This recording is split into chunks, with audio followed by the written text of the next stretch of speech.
Bom, pessoal, no último vídeo a gente vai começar falando sobre a variação do número de mols em uma fase, tá? Até agora a gente viu sistemas onde a gente variava a pressão, a temperatura e ou o volume. Tá? Todos os nossos sistemas, né, praticamente todos, era uma ou outra questãozinha, um outro detalhezinho que a gente viu variação do número de mols, tá? Mas a maioria dos nossos sistemas eram sistemas fechados, e agora a gente vai tentar lidar com sistemas abertos, em que há variação de massa. Né? Nesses sistemas, o número de mols de cada espécie, tá, em cada fase, não é necessariamente constante. Então, a gente precisa considerar a variação, por exemplo, do número de mols. Anteriormente, a gente tinha visto a energia de Gibbs como uma função da temperatura e da pressão. Agora, a gente tem que ver, por exemplo, a energia de Gibbs como função da temperatura, da pressão e do número de mols. Essas nossas agora serão as nossas três variáveis independentes ou variáveis de estado, como a gente chama aqui na termodinâmica. Tá?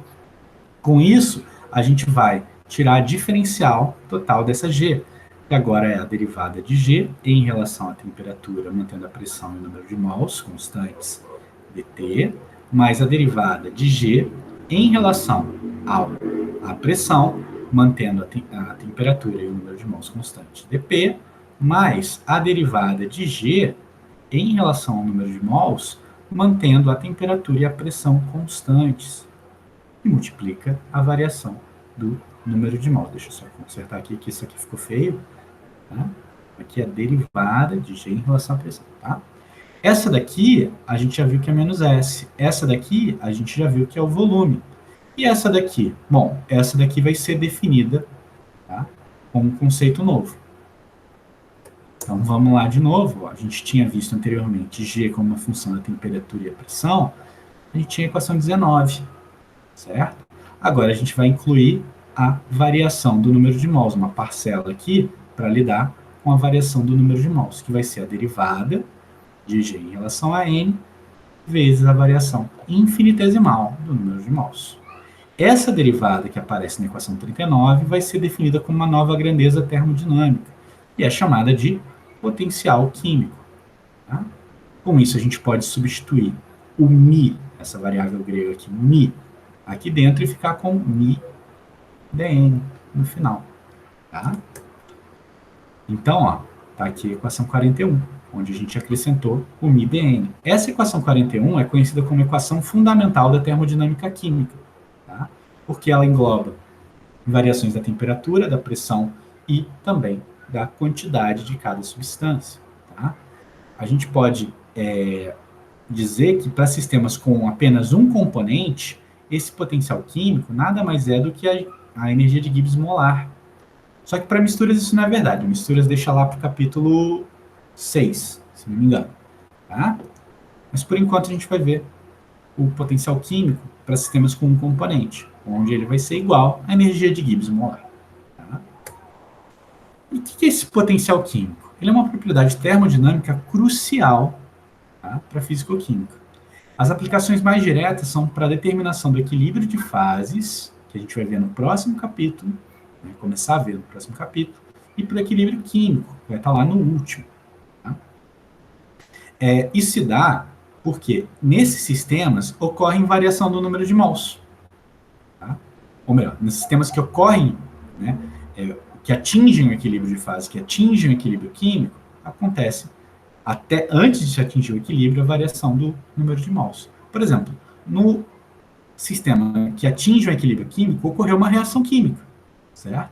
E essa reação química, né, um composto pode ter desaparecido para outro aparecer, certo? Então, houve variação do número de mols desses compostos, tá? E a energia de Gibbs se torna a função termodinâmica para determinar a espontaneidade, que a gente vem falando nesse capítulo, em processos a temperatura e pressão constantes. E o potencial químico seria, então, essa medida aqui de quanto uma espécie ela deseja sofrer uma mudança física ou química. Física seria a transferência de massa de uma fase para outra, tá? E migrar de uma fase líquida para uma fase vapor, ou uma fase sólida para uma fase vapor, enfim. essa negação, e química seria reagir, reação química, certo? Então, o potencial químico é fundamental para a gente aqui. Tá bom?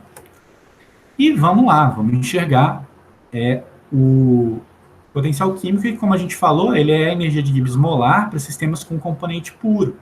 E a gente já viu que a diferencial da energia de Gibbs molar seria igual a menos S molar dt, tá?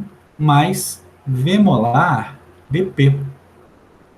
E aí, a gente pode pensar num processo isotérmico, tirar essa parcela, e dizer que, na verdade, essa G molar seria D do potencial químico, que é o que está aqui, certo? Para um gás ideal, mantido uma temperatura constante, certo? Então, esse dt vai ser zero. Esse volume molar, ele vai ser RT sobre P. Lembrando que o volume molar é V dividido por N, tá? E aí, substituindo esse RT sobre P aqui, a gente chega na expressão 42. Tá? E ela é utilizada para o cálculo do potencial químico a partir de um estado de referência. Mais uma vez aqui, o tal do estado de referência. Tá? Por exemplo, um estado de referência famoso é o estado padrão. Quando a gente fala lá de equilíbrio químico, a gente vai falar muito do estado padrão, que é o estado onde a temperatura é a temperatura do sistema, tá? E a pressão é igual a 1 bar. Tá bom? Então, a gente pode integrar a equação anterior, tá? De um estado de referência, por exemplo, o estado padrão, indicado aqui por esse índice zero, até o estado que a gente quer. Fazendo essa integração aqui, esse RT sairia daqui, ficaria integral de dp sobre p, vai aparecer o Ln. Tá? A gente, no fundo, vai chegar à equação 44, que é a equação para a gente calcular o potencial químico de um gás ideal. Tá? Essa equação vai ser potencial químico no estado de referência, que vai ser o estado padrão, tá? Mais RT Ln da pressão sobre a pressão no estado padrão. A pressão no estado padrão é 1 bar. Tá? Esse potencial químico, esse μ0, ele tem que ser calculado na temperatura do sistema, tá? Porque o nosso estado padrão foi na pressão de 1 bar e na temperatura do sistema. A própria dedução dessa equação veio para um processo isotérmico, tá bom? Então, essa equação 44 mostra o potencial químico de um gás ideal puro, tá bom? Mas tem mais uma coisa aqui, ó. Essa equação aqui mostra que o nosso potencial químico também vai ser uma variável que a gente não vai definir em termos absolutos. Ele vai ser sempre uma variável onde a gente vai ter um ponto de partida, né, um estado de partida, um estado de referência, nesse caso, o estado padrão, e a gente vai corrigir o valor dessa propriedade para o estado que a gente quer, tá bom? Então, essa é a expressão de potencial químico de um gás ideal.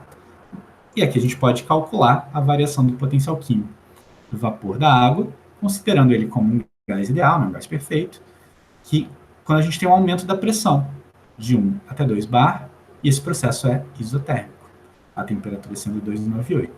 Né? Voltando para a fórmula 44, eu posso jogar um μ0 para o outro lado, e obter aqui que o meu delta μ vai ser RT Ln da pressão final sobre a pressão inicial, que é a própria pressão desse estado padrão. Certo? Então, isso aqui vai dar 8,314 vezes 298 Kelvin, certo? Multiplica Ln de 2 sobre 1. Ok? Então, fazendo as continhas aqui, essa variação do potencial químico vai ser 1.717 joules por mol. Tá? Então, isso aqui seria uma variação de 1,717 kJ por mol. Mas a gente viu isso para o gás ideal. E para gases reais? Bom, para gases reais, o comportamento varia. Tá? Vou olhar aqui o gráfico do potencial químico contra a pressão. Está definida aqui a pressão de 1 até N. Tá? Vai ser esse valor aqui, ó. E a gente tem uma curva mais clarinha, que é a do gás ideal, e uma curva mais grossa, que é a do gás real. Quando a pressão tende para zero, o comportamento do gás real se aproxima do gás ideal, coisa que a gente já esperava. Só que a gente observa também um descolamento, né? Uma diferenciação aqui do potencial químico do gás ideal para o gás real. Em um determinado ponto da curva, né, em determinada região da curva, dizendo, a gente vai ter que o potencial químico do gás real é menor do que a do gás ideal. Vai ter um ponto de encontro e depois o potencial químico vai ser maior para o gás real em comparação com o do gás ideal. Nessa região aqui, nessa primeira região, as ações atrativas dominam o sistema. Tá? No gás ideal, né, a gente não tem interação. E aqui no gás real, nessa região, as interações atrativas são as dominantes. Então, a gente vai ter um potencial químico um pouco menor. Na outra região, a repulsão domina. No gás ideal não tem interação, e aí o que vai acontecer? O potencial químico do gás real vai ser maior do que o gás ideal. Tá? Para lidar com essas diferenças, surgiu um conceito novo, o conceito de fugacidade. Esse conceito foi descrito por Lewis. Tá? Ele tem caráter teórico, não existe um medidor de fugacidade. Tá? E ela pode ser calculada indiretamente através de dados experimentais ou calculadas por equações de estado, equação de Van der Waals, equação do Virial, por aí vai. Tá? E Lewis definiu que a fugacidade de um gás puro, tá, por definição, é uma função intensiva dada por essa equação aqui. Tá? Em outras palavras, eu vou jogar o dp para o outro lado e o RT para o outro lado, a gente vai ter que dmi, aliás, RT dln da fugacidade vai ser V molar dln da pressão. Volume molar. É fácil provar que, através dessa equação, né, a fugacidade de um gás ideal é a própria pressão. Tá? Por quê? Bom, dln de F pode ser transcrito como dF sobre F. Certo? Com isso, a gente pode pegar aqui, tirar esse ln e botar aqui RT sobre F, certo? dF é igual a V molar dP. Só que V molar para um gás ideal é RT sobre P. Então fica claro de mostrar que a fugacidade de um gás ideal é igual à pressão. Isso para um gás ideal puro. Ok? Mas ainda assim, voltando para o ln, certo? A gente já viu que para um processo onde não há variação da temperatura, né, para um sistema mantido a temperatura constante, V molar dP era o próprio dmi. Certo?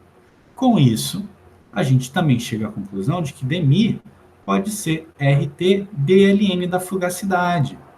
E aí a gente pode integrar isso de um estado de referência até o estado final, e a gente chega na equação 48.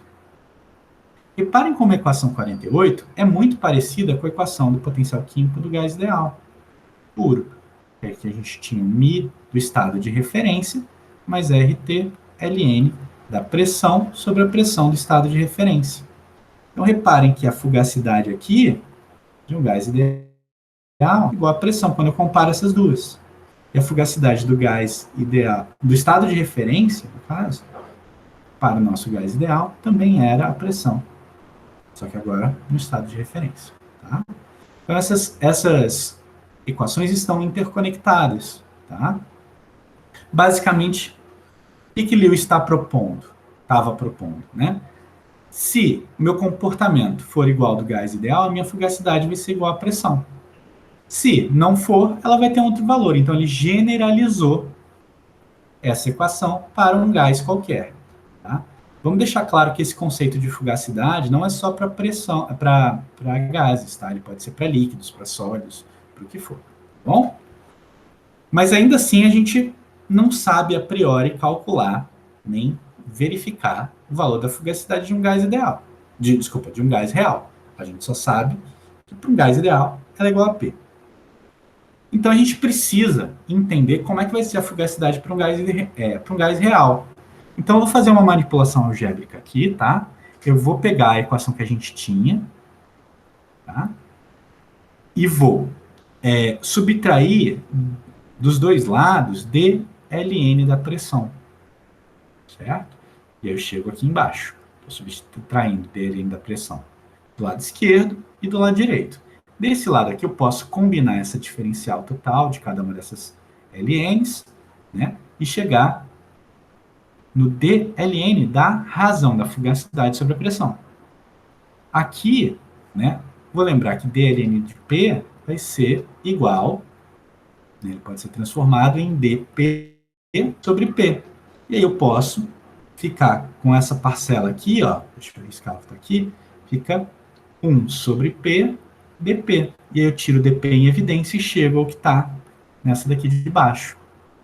Só que essa diferença aqui nada mais é do que Z menos 1 sobre P dP. Vamos lembrar que Z é P V molar sobre RT. Certo? Então, se eu multiplicar por P em cima e embaixo aqui, vai ficar menos 1 aqui, certo? E eu posso chegar a essa expressão. Desculpa, eu tenho que multiplicar em cima e embaixo, né? Então, vou ficar em cima e embaixo. Então, vai ficar 1 sobre P do lado de fora. Tá? P entra aqui, P entra aqui. Aqui vira 1. Tá? E aqui vira Z. Então, a gente chega na Z menos 1 sobre P dP. Ok?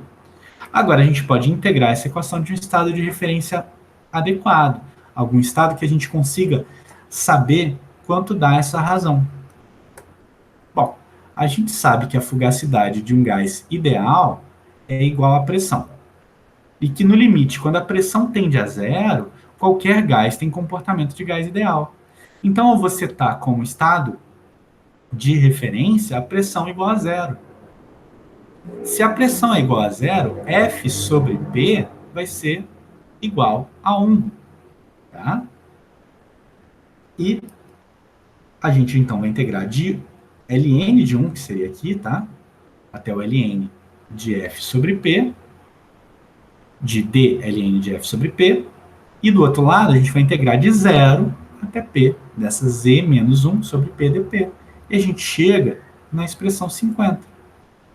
Tá? Agora, essa razão aqui é definida como um novo conceito. Ela é o coeficiente de fugacidade. Tá? É o φ. E o φ, ele vai ser nada mais do que a fugacidade sobre a pressão. Ou ainda, a fugacidade sobre a fugacidade do gás ideal. Então, esse φ, no fundo, vai medir o desvio do comportamento real em relação ao comportamento do gás ideal. Ok? Como é que a gente pode obter essa expressão aqui do φ? Bom, a gente pode encontrar expressões para Z. E a gente viu já que Z pode ser descrito por equações de estado. Se a gente souber a equação de estado, a gente pode substituir aqui e encontrar o que a gente quer. Tá? Então, aqui a equação 51, ela define o coeficiente de fugacidade. Para eu recuperar a fugacidade, eu simplesmente multiplico φ pela pressão. Ok? Então, o coeficiente de fugacidade ele é igual a 1 quando o comportamento é o comportamento de um gás ideal. Ora, mas se o comportamento é de gás ideal, Z vale 1. Se Z vale 1, Z menos 1 vai dar 0. Então, tudo aqui vai dar zerado, a gente vai ter o ln de φ igual a 0, ou seja, φ igual a 1. Ok? Tudo ok.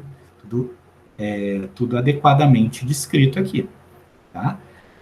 Agora, se o φ é menor do que 1, o que a gente vai ter? A gente vai ter a tração dominando. Tá? E aí, o nosso potencial químico vai ser, do gás real, vai ser menor do que o potencial químico do gás ideal. Tá?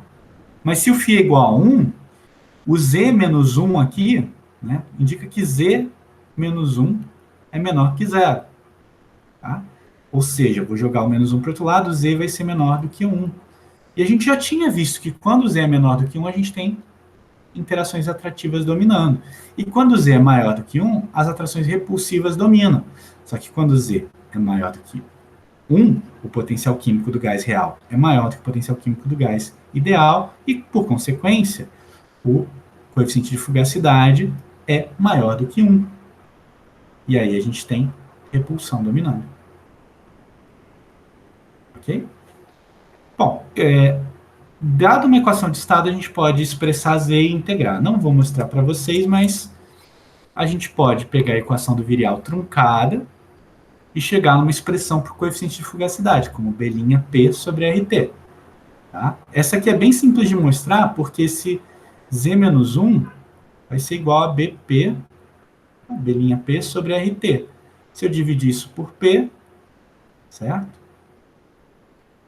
Corta P com P aqui, e a gente pode integrar aquilo, tirando tudo isso aqui da minha integral. Lembrando que esse B', ele não é função da pressão, ele é função da altura. E a gente chega nessa expressão aqui. Tá? Se o gás obedece à equação de Van der Waals, o Z dele é descrito dessa forma, e depois de uma integração um pouquinho mais longa, a gente chega nessa expressão aqui, que está aqui só para ilustrar. Tá? Aqui a gente tem uma tabela que mostra para diferentes pressões o valor da fugacidade do coeficiente de fugacidade. Lembrando que esse φ pode ser dado por F sobre P. Certo? Então, quando P é igual a 1 atm, tá? A fugacidade do nitrogênio a 273 vale esse valor aqui. Ou seja, o φ está bem próximo de 1, porque essa fugacidade está muito próxima da fugacidade, da pressão, certo? Quando a pressão vai para 10 atm, a fugacidade já vai para 9,956, ainda está bem próximo de 1. Para 100, aqui já está em 9,7 a fugacidade. O coeficiente foi para 0,9793, certo? Mas vamos reparar que em 200, esse coeficiente de fugacidade ele fica 0,9721, mas em 600 ele fica maior do que 1. Então, entre 200 e 600 de pressão, as interações repulsivas ficaram mais dominantes. Okay? Então, aqui tem um gráfico, por exemplo, do coeficiente de fugacidade, tá, do nitrogênio a 273. Em algum valor aqui, ó, deixa eu até traçar uma linhazinha, não sei se vai ficar retinho como eu quero, acho que não. Um pouco acima, mas dá para a gente ter uma ideia. Seria mais ou menos aqui, ó, em torno de uns 300 atm, aqui houve a mudança no que forças predominam no meio. Bom, pessoal, para terminar o vídeo, esse exercíciozinho, a gente tem que calcular a fugacidade, né, o F, lembrando que esse F é φ vezes P, de 100 atm de argônio a 600 Kelvin, ou seja, a pressão é 100 atm e a temperatura é 600 Kelvin. Opa. O argônio, que é o gás que a gente está estudando, ele pode ser representado pela equação do virial truncada aqui no primeiro termo. Tá? Ou seja, o B' para I nessa equação, né? O B' para ele nessa temperatura de 600 Kelvin, ele vai ser 0,012 litro por mol. Tá? Então, a gente vai voltar aqui e pegar a expressão do Ln de φ para a equação do virial truncada. Então, a gente tem aqui o Ln de φ, vai ser B' P sobre RT. Nosso B', ele é 0,012 litro por mol. A pressão é 100 atm. Então, meu R vai estar em atm litro por mol Kelvin e a minha temperatura em Kelvin, certo? Aí eu vou fazer minha conta aqui e encontrar um Ln de φ de 2,44 vezes 10 a menos 2. E aí, se eu pegar e calcular a exponencial desse valor, né, eu chego no meu coeficiente de fugacidade. Tá? Lembrando, a gente está dizendo que o ln de φ é 2,44 vezes 10 a menos 2. Então, φ vai ser E elevado a 244 vezes 10 a menos 2. Tá? Então, se o φ é isso, eu vou multiplicar o φ pela pressão de 100 e vou obter 102,47 atm. Então, a fugacidade aqui vai ser 102,7 atm. Bom, pessoal, era isso que a gente tinha para o capítulo 4 e até a próxima.